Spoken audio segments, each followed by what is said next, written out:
بسم اللہ الرحمن الرحیم۔ السلام علیکم، ہمارے چینل پر خوش آمدید۔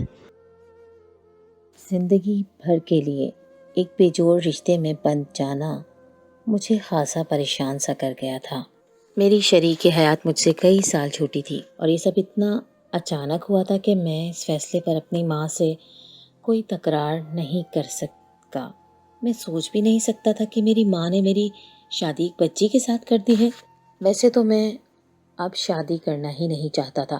مجھے لگتا تھا میری شادی کی عمر گزر چکی ہے، مگر میری ذمہ داریاں پوری ہوتے ہی میری اماں کو میری شادی کی جلدی پڑ گئی اور میرے لیے لڑکیاں دیکھنا شروع کر دیں۔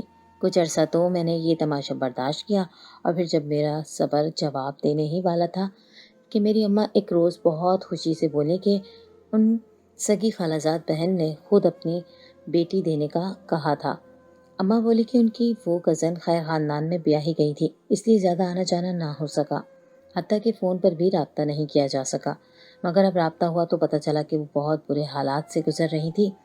ان کے شوہر شراب کے عادی تھے اور اسی نشے میں بہت مار پیٹ کرتے تھے، اور سب بیٹیوں کو ان کے شوہر نے جوئے میں ہار کر بیچ دیا تھا، اور اب سب سے چھوٹی بیٹی کے لیے بھی وہ یہی ڈرتی تھی کہ اس کا بھی بڑی بہنوں والا حال نہ ہو جائے۔ اماں نے ایسی بات بتائی کہ میں ایک لمحے کے لیے چپ ہو گیا تھا۔ مجھے پتہ چلا کہ لڑکی مجھ سے بہت چھوٹی ہے، تب مجھے اندازہ نہیں تھا کہ اماں کی وہ بھانجی اتنی چھوٹی ہوگی۔ میں نے اماں سے کہا کہ لڑکی کو ایسے ہی گھر لے آئیں اور اس کی ذمہ داری اٹھا لیں، مگر مجھے اس سے شادی کرنے کے لیے رضامند کرنے کی کوشش نہ کریں۔ مگر اماں ضد کرنے لگی کہ میں اس سے نکاح کروں۔ وہ بولی کہ ایسے لڑکی کو گھر میں نہیں لا سکتے، خاندان والے باتیں کریں گے اور لڑکی کا باپ بھی اسے اس طرح نہیں آنے دے گا۔ اماں مجھے دلائل دینے لگی اور بولی کہ تم چاہے 40 برس کے ہو مگر بالکل جوان لگتے ہو، اور تمہاری شخصیت اور صورت بھی بہت متاثر کن ہے، اس لیے عمروں سے فرق نہیں پڑے گا۔ اماں کی بات بالکل ٹھیک تھی۔ میں نے محنت کر کے زندگی گزاری تھی، اس لیے میں اپنی عمر سے چھوٹا ہی لگتا تھا، اور شکل و صورت بھی میری اچھی تھی۔ دیکھنے والوں پر میری شخصیت کا اچھا تاثر پڑتا تھا، مگر پھر بھی میرا دل بالکل راضی نہیں تھا۔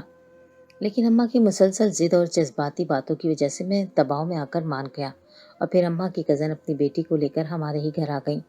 انہوں نے اپنے شوہر سے چپ چاپ اپنی بیٹی کا نکاح مجھ سے کیا، اور نکاح کے فوری بعد وہ اپنے گھر واپس چلی گئیں۔ میں اماں کی خوشی اور بار بار تشکر بھرے جملوں پر تھوڑا مدھم پڑ گیا تھا۔ میرے اندر کا غصہ ٹھنڈا ہونے لگا۔ میں اتنا بھی ادھیڑ عمر یا بدصورت مرد نہ تھا، نہ مجھ میں کوئی ایسا عیب تھا کہ میں اپنی زندگی میں شامل ہونے والی لڑکی کو خوش نہ رکھ پاتا۔ اس کے علاوہ میں نے سوچا کہ اپنی ماں کی خوشی کے لیے مجھے یہ سب کرنا پڑے گا۔ اگر وہ راضی ہے تو مجھے بھی ان کی مرضی پسند کا خیال رکھنا پڑے گا۔ یہی سوچ کر میں کمرے میں آیا تھا، مگر اپنی بیوی کو دیکھ کر میرے تو ہوش اڑ گئے تھے۔ وہ صرف چھوٹی نہیں بلکہ بہت چھوٹی لڑکی تھی، اور اتنی ناسمجھ لگ رہی تھی کہ میں اماں کی زیادتی پر بے چارگی سے سر پکڑ کر بیٹھ گیا تھا۔ اس بچی سے بڑی تو میری بہنیں تھیں، جن کو میں نے بچوں کی طرح لاڈ پیار دے کر بیاہ دیا تھا، اور اب اماں نے اس عمر میں شادی کے نام پر ایک اور بچی مجھے پکڑا دی تھی۔ میں 40 برس کا سمجھدار اور سنجیدہ مرد تھا۔ میں اپنے گھر کا سب سے بڑا بیٹا تھا۔ والد کی وفات کے بعد چھوٹے بہن بھائیوں کی تعلیم اور شادیوں کی ذمہ داریاں پوری کرنے کے بعد میرا شادی بیاہ کرنے یا گھر بسانے سے دل اٹھ گیا۔ مجھے لگنے لگا کہ میری زندگی ایسے ہی گزر جائے گی۔ اب میں کسی اور کی ذمہ داری لینے کے لیے تیار ہی نہیں تھا، مگر اماں کی ضد کے آگے مجھے گھٹنے ٹیکنے پڑے، اور انجام میری سوچ سے کہیں زیادہ بھیانک ہوا تھا۔ اگر کوئی سمجھدار اور سلجھی ہوئی جوان لڑکی ہوتی تو پھر بھی میں اپنی شادی سے خوش ہو جاتا، مگر یہاں تو بہت معصوم بچی میرے کمرے کی زینت بنا دی گئی تھی۔ کچھ دیر سر پکڑ کر میں بیٹھا رہا، اور تھوڑی دیر بعد مجھے اس بچی کا خیال آیا تو میں نے سر اٹھا کر اسے دیکھا۔ وہ ابھی تک پریشان سی مجھے دیکھ رہی تھی۔ یقیناً اجنبی جگہ پر ایک انجان شخص کے پاس بیٹھنا اس کے لیے بھی آسان نہیں تھا۔ میں تو پھر بھی سمجھدار مرد تھا، مگر وہ ناسمجھ اور چھوٹی تھی۔ مجھے اس کی آنکھوں میں خوف صاف نظر آ رہا تھا۔ اس کی قد کاٹ کے لحاظ سے میں نے اندازہ لگایا کہ وہ شاید 17-18 برس کی لڑکی ہوگی۔ میں نے خود کو اندر ہی اندر تسلی دی کہ اتنی عمر کی لڑکی بھی جوان ہوتی ہے، وہ اتنی بھی ناسمجھ یا چھوٹی نہیں ہے۔ میں نے اس کا خوف ختم کرنے کے لیے نرمی سے سوال کیا کہ تم کتنے برس کی ہو؟ میرے سوال پر وہ کچھ دیر مجھے دیکھتی رہی، جیسے میرے سوال کا مطلب جاننا چاہ رہی ہو۔ پھر دھیرے سے اس نے جواب دیا، وہ میرے اوسان خطا ہو گئے۔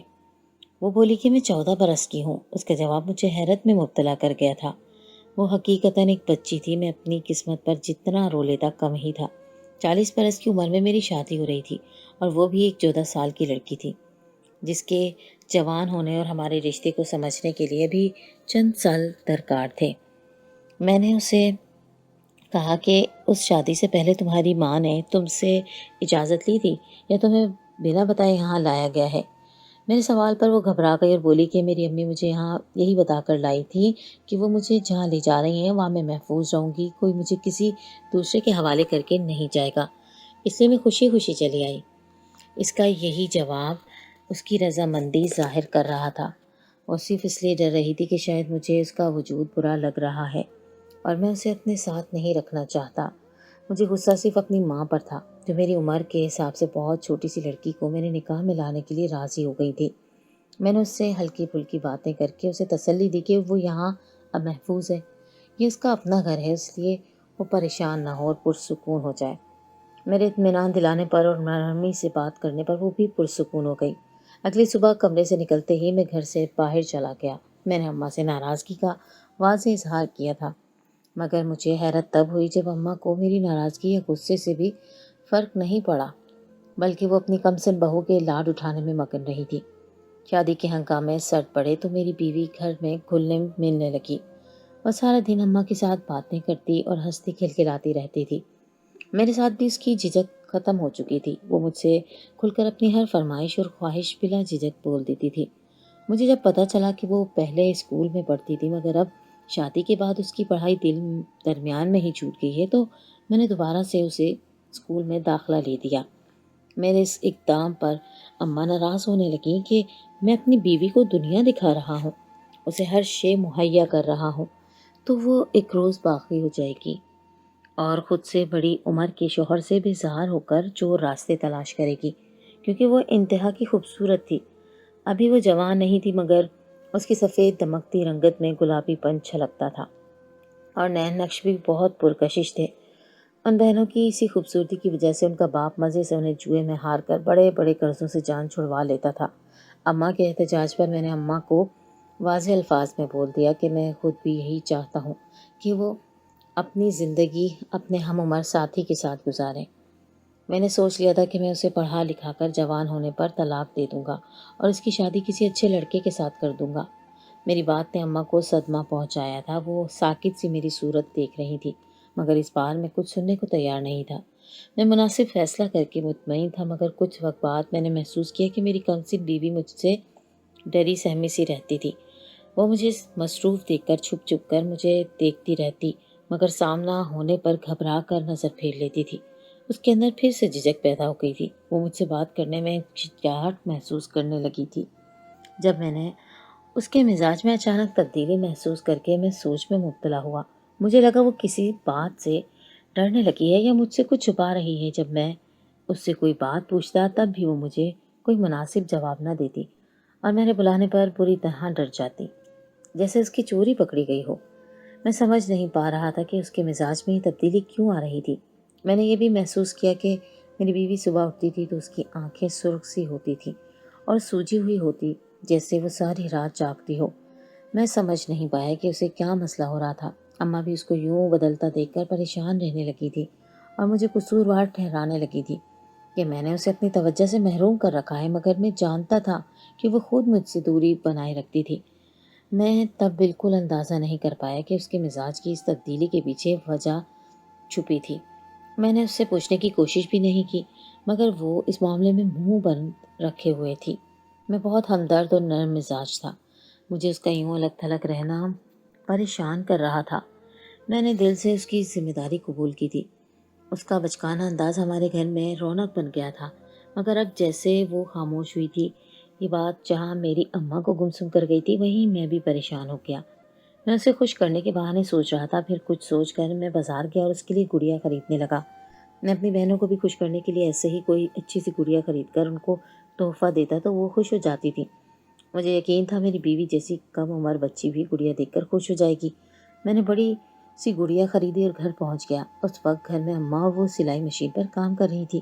میری شادی کے بعد سے اس وقت اماں ہر دوسری بات پر مسکرا رہی ہوتی تھی اور وہ اونچی آواز میں ڈھیر ساری باتیں کر رہی ہوتی تھی، مگر آج بالکل خاموشی چھائی ہوئی تھی۔ وہ چائے کے کپ کو گھور رہی تھی اور اماں چپ چپ سی اسے دیکھ رہی تھی۔ میں جلد گھر کے اس جمود کو توڑنا چاہتا تھا۔ میں نے اماں سے چھپا کر گڑیا اپنے کمرے میں جا کر رکھ دی اور خود باہر نکل کر بیٹھ گیا۔ رات کا کھانا کھا کر میری بیوی معمول کے مطابق کمرے میں چلی گئی اور میں اماں کے ساتھ بیٹھ کر باتیں کرنے لگا۔ اماں کی آج بھی وہی باتیں تھی کہ لڑکی پر شاید کوئی سایہ ہو گیا ہے یا اسے نظر لگی ہے، کیونکہ ہر ملنے والوں نے اسے دیکھ کر بہت تعریف کی تھی اور اماں کو لگتا تھا اسے کسی کی بد نظر اس کی مسکراہٹوں کو نکل چکی ہے، جبکہ مجھے لگتا تھا کہ وہ کسی اور وجہ سے اتنی پریشان سی رہتی ہے۔ رات کو میں کمرے میں گیا تو وہ گڑیا لیے بیٹھی تھی اور چہرے پر خوشی کی چمک تھی۔ میں مطمئن ہوا کہ وہ گڑیا دیکھ کر خوش ہو گئی ہے۔ وہ رات دیر تک گڑیا کے ساتھ کھیلتی رہی اور کھیلتے کھیلتے اسی گڑیا کو سینے سے لگائے سو گئی۔ اس کو گڑیا کے ساتھ یوں کھیلتا دیکھ کر میرا دل بوجھل ہو گیا۔ اماں مجھ سے ہر وقت منتیں کرتی تھی کہ میں اپنی بیوی کے لیے دل میں جگہ بنانے کی کوشش کروں۔ مجھے لگتا تھا وہ کبھی جوان ہی نہیں ہوگی اور ایسی بچوں جیسی لڑکی کو میں بیوی کے طور پر سوچ بھی نہیں سکتا تھا۔ پھر اس روز کے بعد میری بیوی سارا دن اسی گڑیا کے ساتھ لگی رہتی تھی اور اس سے باتیں کرتی رہتی تھی۔ اس کی ایسی مصروفیت پر اماں مجھے شکایتی نظروں سے دیکھتی رہتی تھی کہ میں نے اسے اپنے طرف متوجہ کرنے کی بجائے مزید بچوں والے شوق میں مبتلا کر دیا تھا۔ میں اماں کے اشاروں کو نظر انداز کرتا رہا کیونکہ میں خود اپنی بیوی کو گڑیا خرید کر اس سے اپنی توجہ ہٹا چکا تھا۔ وہ دن بھر خوش رہنے لگی تھی مگر راتوں کو نہ جانے کیا پریشانی جھیلتی تھی کہ اب بھی صبح کو اٹھتی تو نارمل نہیں لگتی تھی۔ اس کی آنکھیں ویسے ہی سوجی ہوئی اور سرخ ہوتی تھیں اور اب تو کبھی کبھی وہ اتنی تھکی ہوئی لگتی تھی کہ صبح کو اس سے اٹھنا محال ہو جاتا تھا۔ میں نے جب اس کا مسلسل یہی حال دیکھا تو پریشان ہو گیا۔ مجھے لگا کہ وہ کسی پریشانی کا شکار ہے، اس لیے گڑیا خریدی اور اسے خوش کیا، مگر وہ اب بھی صبح کو ویسے ہی تھکن زدہ اور بے حال سی لگی تھی۔ میں نے اس کا مسئلہ جاننے کی بہت کوشش کی مگر ناکام رہا اور تھک کر اسے اس کے حال پر چھوڑ دیا۔ لیکن ایک رات اچانک جاگنے پر جب مجھ پر اس کی حالت کا راز افشا ہوا تو میں حیرت سے اتنا گنگ ہوا کہ کچھ بول نہیں پایا تھا۔ پہلی بار مجھے اندازہ ہوا کہ لڑکیاں جب بیاہی جائیں تبھی جوان ہو جاتی ہیں، پھر چاہے ان کی عمر جتنی بھی ہو۔ اس رات میں تھکاوٹ کی وجہ سے جلدی سو گیا مگر رات کو پیاس لگی تو میری آنکھ کھل گئی۔ آنکھ کھلنے کے بعد مجھے ایک دم عجیب سا احساس ہوا تو میں چونک گیا۔ میں نے زیرو بلب کی نیم روشنی میں جب میں نے اپنی بیوی کو اپنے قریب بیٹھے دیکھا تو اس کی حرکت پر میری آنکھیں پھٹی کی پٹی رہ گئیں۔ میں اتنا گنگ ہوا تھا کہ حرکت بھی نہیں کر پایا تھا۔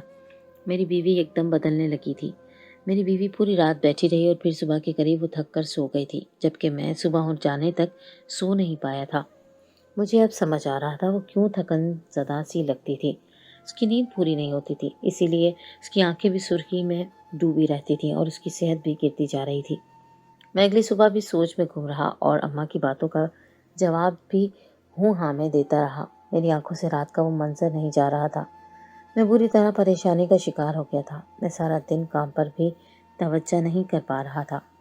میری طبیعت عجیب سی ہونے لگی تھی۔ میں سوچ سوچ کر تھک رہا تھا کہ مجھ سے غلطی کہاں ہوئی تھی۔ میں نے اپنی بیوی کی تبدیلی محسوس کر کے بھی اس پر نظر نہیں رکھی۔ میرے سوالات پر وہ خاموش ہو جاتی تھی تو میں نے بھی اسے اس کے حال پر چھوڑ دیا تھا۔ اس کے بعد بھی میں کتنے ہی دن اپنی بیوی کو دیکھ دیکھ کر سوچ میں گم رہا اور راتوں کو بھی میں اب اکثر جا کر اپنی بیوی کی حرکتوں کو دیکھ دیکھ کر پہلو بدلنے لگا۔ انہی دنوں اچانک ہمارے گھر میں میری بیوی کے باپ نے آ کر تماشا کھڑا کر دیا۔ میری اماں اور میری بیوی تب گھر پر اکیلے تھے کیونکہ میرے بھائی بہن اپنے اپنے گھروں میں رہتے تھے، میں کام پر تھا۔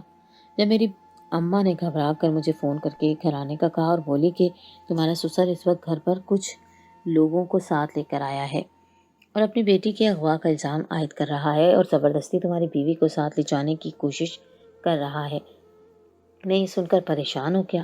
جو بھی تھا وہ اب میرے نکاح میں تھی اور میری بیوی بن چکی تھی۔ میری اماں مجھ سے روتے ہوئے منتیں کرنے لگی کہ اگر تم اپنی بیوی کو دل سے قبول نہیں کرتے تب بھی آ کر اسے اس کے جواری باپ سے بچاؤ، پھر چاہے اسے طلاق دے دینا۔ اماں کی باتوں پر میں شرمندہ ہو گیا کیونکہ میں ہر وقت اسے طلاق دینے کی بات کرتا رہتا تھا، مگر پچھلے کچھ دنوں میں جب سے میں نے اپنی بیوی کی راتوں کو جاگ کر کی جانے والی حرکتیں دیکھی تھی تب سے میرا دل بدل چکا تھا۔ میں اب اس کے بعد اسے طلاق نہیں دینا چاہتا تھا۔ مجھے احساس ہو چکا تھا کہ مجھے اسے ایک بار موقع دینا چاہیے تھا۔ میں جب تک گھر پہنچا میری بیوی کو اس کا جواری باپ وہاں سے لے چکا تھا۔ مجھے اپنی بیوی پر اس کی یہ ہاتھ اٹھانے والی حرکت بہت بری لگی تھی، کیونکہ میں عورت پر ہاتھ اٹھانے کے قائل نہیں تھا، اور اپنی بیوی کو تو میں نے چھوٹی بچی سمجھتے ہوئے اس کو لاڈ پیار سے رکھا ہوا تھا۔ خالہ نے اپنے شوہر کے اس ظلم پر روتے ہوئے بتایا کہ اسے پہلے تو اپنی بیٹی کی شادی کی خبر نہیں ہو سکی، وہ کچھ وقت انتظار کرتا رہا، اور میری خالہ اسے یہ جھوٹ بولتی رہی کہ میری بیوی ہمارے گھر صرف میری اماں کی خدمت کرنے گئی ہے۔ پہلے تو میرے سسر کو اس بات سے فرق نہیں پڑا کہ اس کی بیٹی کچھ دن کے لیے اپنی بوڑھی خالہ کے خیال رکھنے گئی ہے، مگر جب دن گزرتے گئے اور بیٹی واپس نہیں آئی تو شک میں پڑ گیا۔ وہاں اس کا پھر سے جوا کھیلنے کا دل کر رہا تھا، مگر اسے بدلے میں جب بیٹی کا خیال آیا تو پریشان ہو گیا، اور یہ بات تو میری خالہ پہلے ہی بتا چکی تھی کہ بیٹیاں ان کے شوہر کے لیے قیمتی خزانہ تھی، اس لیے انہیں وہ شادی کرنے سے پہلے ایک لمحے کے لیے بھی اپنی نظروں سے دور نہیں کرتا تھا۔ جب میرے سسر نے اپنی بیوی کو بیٹی کو واپس بلانے کا کہا، مگر پھر بھی بیٹی واپس نہیں ہوئی تو وہ کھٹک گیا، اور جب میری خالہ کو مار پیٹ کی تو انہوں نے یہ راز اگل دیا کہ وہ اپنی آخری بیٹی کی شادی اس گھر میں کر چکی ہیں۔ میرا سسر یہ سن کر بھڑک گیا اور میرے بارے میں معلومات اکٹھی کر کے گھر تک پہنچ گیا۔ اسے لگا کہ اس کی بیٹی کی طرح اس کا داماد بھی کوئی کم عمر نادان سا لڑکا ہوگا جس سے وہ بآسانی ڈرا دھمکا کر طلاق دلوا دے گا، مگر جب میرے بارے میں اسے پتہ چلا کہ پڑھا لکھا اور دھمکیوں میں نہ آنے والا مرد ہے تو وہ جھٹ پٹا گیا اور یہ بہانہ کرنے لگا کہ وہ اپنی بیٹی کی اس بے جوڑ شادی سے ناخوش ہے، اس لیے بیٹی کو واپس لانا چاہتا ہے، اور پھر موقع دیکھ کر وہ تب ہمارے گھر آیا جب میں کام پر تھا، تاکہ میں اسے روک نہ سکوں۔ میں نے خالہ کو اطمینان دلایا اور ان سے کہا کہ وہ بھی ہمارے ساتھ چلیں، میں ایک ماں کی جگہ 2 ماؤں کو بھی پال سکتا ہوں۔ مجھے حیرت تھی کہ خالہ نے اتنا وقت ایسے انسان کے ساتھ کیوں برباد کیا تھا۔ تو میری بات سن کر خالہ رونے لگی اور بولی کہ میرے شوہر نے خاندان سے تعلق پہلے ہی ختم کروا دیا تھا، پھر میرے ماں باپ بھی حیات نہ رہے، بہن بھائی اپنی زندگیوں میں مگن تھے اور میں اچھے وقت کے انتظار میں۔ سب بیٹیاں گنوا بیٹھی، مگر چھوٹی چھوٹی بیٹی کو تکلیف میں نہیں دیکھ سکی۔ میں نے خالہ کو کہا کہ آپ اب مجھے ہی اپنا بیٹا سمجھیں اور میرے ساتھ میرے گھر میں چلیں، میں آپ کی حفاظت کروں گا۔ میرے بازوؤں میں اتنا دم تو تھا کہ میں ایک بے غیرت اور جواری مرد کا مقابلہ کر سکتا۔ میں خالہ اور اپنی بیوی کو واپس گھر لے آیا۔ میں جانتا تھا کہ ہوش میں آتے ہی میرا سسر ہمارے گھر پہنچ جائے گا اور پھر سے ہنگامہ برپا کرے گا، مگر اس بار میں ایسا کچھ نہیں ہونے دینا چاہتا تھا اور پہلے سے ہی سارا انتظام کر چکا تھا۔ میں خالہ اور بیوی کو لے کر گھر پہنچا تو اماں ہمارا ہی انتظار کر رہی تھی۔ میرے فیصلے نے اماں کو خوش کر دیا، وہ خالہ کو اپنے کمرے میں ہی لے گئیں اور انہیں تسلی دلاسا دینے لگیں، جبکہ میں بیوی کو اپنے کمرے میں جاتا دیکھ کر اس کے پیچھے گیا۔ میں نے دیکھا کہ وہ بستر پر لیٹتی رو رہی تھی۔ مجھے دکھ ہوا کہ کیسی زندگی تھی اس کی۔ باپ ایسا ظالم تھا کہ پیار کرنا تو دور کی بات، وہ مار دھاڑ کر کے بیٹیوں پر ظلم کرتا تھا۔ میں نے اس سے پوچھا کہ کیا تمہارا باپ پہلے بھی ہاتھ اٹھاتا تھا؟ تو وہ روتے ہوئے بولی کہ ہم بہنوں نے بچپن سے ہی مار کھائی، کیونکہ جب تک ہم پر یہ وقت نہیں آیا تھا تب تک ہماری ماں یہ وقت جھیلتی رہی اور گھر میں آنے والے ہمارے باپ کے عیاش دوستوں کا شکار بنتی رہی۔ ہم اس بات پر باپ سے لڑنے لگیں تو ہمیں چپ کروانے کے لیے اس نے ہم پر ہاتھ اٹھانا شروع کر دیا، اور جب جوان ہوئی تو انہیں ایک ایک کر کے جوئے میں ہارنا شروع کر دیا۔ میں نے افسوس سے اس کی حالت دیکھی۔ تب اس نے بتایا کہ بہنوں کے حالات دیکھ کر میں وقت سے پہلے بڑی ہو گئی۔ وہ بولی کہ جب پہلی بار ان کے گھر میں میری اماں گئی تو وہ ماں بیٹی بہت خوش ہو گئی تھی کہ پہلی بار ان کا کوئی اپنا ان کے گھر آیا تھا۔ تب خالہ نے اماں کو سب حالات بتائے تو میری اماں نے خالہ سے کہا کہ اپنی بیٹی مجھے دے دو، میں بیٹی کی طرح پالوں گی اور اچھی جگہ شادی کروں گی، مگر خالہ نے کہا کہ اگر لے جانی ہے تو نکاح کر کے لے جاؤ، تاکہ کل کو میرا شوہر فساد کرے تو تم لوگ حق سے میری بیٹی کو اپنے گھر رکھ سکو۔ خالہ نے اماں سے درخواست کی کہ وہ ان کی بیٹی کو بہو بنا لیں، مگر میری طرح اماں بھی عمروں کے فرق پر پریشان ہو گئی۔ اماں نے خالہ کو بتایا کہ میرے بیٹے سب بیاہے جا چکے ہیں، اب صرف بڑا بچ گیا ہے جو 40 کا ہونے والا ہے۔ جبکہ تمہاری بیٹی بہت چھوٹی ہے، مگر خالہ کو عمر سے کوئی فرق نہیں پڑتا تھا۔ خالہ نے اماں سے ضد کی کہ چاہے وہ 40 سال کا ہے تب بھی اگر وہ اچھا اور نیک ہے تو میری بیٹی کے ساتھ اس کی شادی کر دو، میری بیٹی عزت سے رہے گی، اتنا بہت ہے۔ میری بیوی نے مجھے تب پہلی بار بتایا کہ میری اماں کو منانے کے بعد اس کی ماں نے بیٹی کو بھی رشتوں کی نزاکت اور اپنی مجبوری سب سمجھا کر اس سے پوچھا تھا کہ وہ کیا چاہتی ہے۔ میری بیوی نے اپنی مرضی سے میرے ساتھ نکاح کیا تھا۔ میں حیرت زدہ سا سب سن رہا تھا۔ مجھے شرمندگی ہونے لگی کہ میں اماں کو غلط سمجھتا رہا تھا اور ان سے ناراض ہوتا، جبکہ وہ تو خالہ کی ضد اور ان کے کیے وعدے کا پاس رکھے ہوئے تھی۔ ابھی میں یہی سوچ رہا تھا کہ میری بیوی نے اچانک اٹھ کر میرے آگے ہاتھ جوڑ دیے اور روتے ہوئے بولی کہ میں اتنی نادان بچی نہیں ہوں، میرے حالات نے مجھے بڑا کر دیا ہے، مجھے محافظ اور لٹیرے کا فرق سمجھ آ گیا ہے۔ وہ بولی کہ مجھے محرم رشتے کی قدر ہے، اس لیے پہلے سے میں نے آپ کو دل سے قبول کیا تھا۔ مجھے شروع میں صرف یہ ڈر تھا کہ شوہر بن جانے کے بعد مرد حاکم بن جاتا ہے اور بیوی کو ادنا غلام کی طرح جوتے کی نوک پر رکھتا ہے، مگر آپ کے ساتھ رہ کر میرے سارے گمان خاک ہو گئے۔ آپ کے ساتھ رہ کر ہی تو مجھے بھرپور تحفظ کا احساس ملا۔ وہ بول رہی تھی کہ وہ میرے گھر میں اپنی جگہ بنانے کی پوری کوشش کرتی رہی، مگر میں نے ایک روز اماں سے یہ کہہ دیا کہ میں اسے جوان ہونے کے بعد طلاق دے دوں گا۔ وہ تب سے گھبرائی ہوئی رہنے لگی تھی۔ اسے لگتا تھا دنیا میں مجھ جیسا اور کوئی مرد نہیں ہے۔ وہ مجھے بتانا چاہتی تھی کہ وہ میرے ساتھ رہنا چاہتی ہے، مگر اس میں ہمت نہیں ہوتی تھی۔ وہ راتوں کو اٹھ کر میری خاموش خدمت کرنے لگی اور ہر رات ہمت کرتی کہ وہ مجھے بتائے اسے میرے ساتھ رہنا ہے، مگر اس کی ہمت نہیں ہو پاتی تھی۔ وہ میرے سامنے بیٹھی رو رہی تھی، جبکہ مجھے راتوں کو جاگ کر کی جانے والی اس کی حرکت یاد آ رہی تھی۔ اس رات جب پہلی بار آنکھ کھلنے پر میں نے محسوس کیا تھا جیسے کوئی میرے پاؤں چھو رہا ہے، جب غور کیا تو وہ میری بیوی تھی۔ وہ میرے پاس بیٹھی میرے پاؤں دبا رہی تھی۔ وہ کبھی میرے پاؤں دباتی، کبھی میری ٹانگیں دباتی تھی اور ساتھ ساتھ روتی جاتی تھی۔ جب زیادہ رونا تھا تو اسی گڑیا کو ساتھ لگائے کتنی ہی دیر روتی رہتی اور اس سے میرے بارے میں بتاتی کہ وہ میرے ساتھ ہی رہنا چاہتی ہے اور یہ کہ وہ کبھی بھی طلاق لے کر کسی دوسرے شخص کے ساتھ نہیں جانا چاہتی۔ پوری رات وہ میری خاموش خدمت کرتی رہی تھی، میری فکر میں کھلتی رہتی اور ایسا وہ روزانہ کر رہی تھی۔ اس کی نظروں میں میرا اتنا اونچا مقام تھا کہ میں خود بھی دنگ رہ گیا تھا۔ وہ میرے ساتھ رہنا چاہتی تھی اور میں اسے بچی سمجھ کر نظر انداز کیے جاتا تھا۔ میرے رویے پر اس کا دل زخمی ہو گیا تھا، مگر باپ کے اس اچانک رویے کے بعد وہ اتنی ڈری کہ منہ سے مجھے بھول گئی کہ اسے میرے ہی ساتھ رہنا ہے۔ میں نے اپنی بیوی کو موقع دینے کا پہلے ہی سوچ لیا تھا۔ میں نے بھی عمروں کا فرق بھلا کر اسے دل سے اپنا لیا۔ اپنے سسر کے دباؤ پر آنے پر میں نے اس کو پولیس کے حوالے کر دیا تھا۔ اب میرے گھر میں میری بیوی اور 2 مائیں رہتی ہیں اور مجھے میری بیوی ہر طرح کا سکون دیتی ہے۔ وہ بہت سمجھدار لڑکی ہے جس نے نہ صرف مجھے بلکہ میرے گھر کو بھی سنبھال لیا ہے۔ مجھے خوشی ہے کہ میں نے بر وقت اسے اپنانے کا فیصلہ کر کے اپنی زندگی سنوار لی ہے۔ اسے طلاق دے کر کسی دوسرے شخص کے ساتھ بھیجنے والی غلطی نہیں کی تھی۔ شروع میں جسے چھوٹی بچی سمجھ کر توجہ دیتا رہتا، اب ایک ہم سفر کی طرح اس کے لاڈ اٹھانے لگا۔ اس کی پختہ ذہنیت اس بے جوڑ رشتے کو ایک نئے رنگ میں ڈھال چکی تھی۔